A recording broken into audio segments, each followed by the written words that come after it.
El BMX es considerado un deporte extremo a pedales, una modalidad acrobática del ciclismo, y este fin de semana el Instituto del Deporte de la Ciudad de México realizó en la alcaldía de Iztapalapa el BMX Fest en uno de los espacios recuperados por el gobierno local.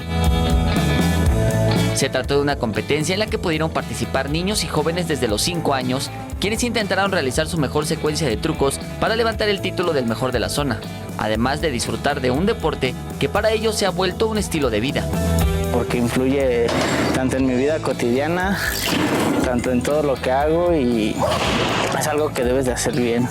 Para estos bikers, disfrutar de deporte es lo más importante, y para los que comienzan a adentrarse en el mundo de las bicicletas, tienen algunas recomendaciones. Que lo disfruten mucho, que es un deporte demasiado bueno, les exige a ellos mismos cada vez más. No es un deporte que te hace llegar a un nivel y ya llegas ahí y paras, no, si tú quieres puedes llegar hasta donde tú quieras. Las caídas en el BMX son muy normales, por eso hay que tomar en cuenta la seguridad a la hora de practicar este deporte.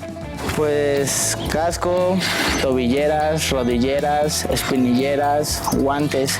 También hay coderas y pecheras, pero eso ya es como que más equipo y te incomoda un poco más. Al final, además de competir, lo más importante para estos bikers fue poder practicar y convivir con otras personas que entienden su pasión por la bicicleta.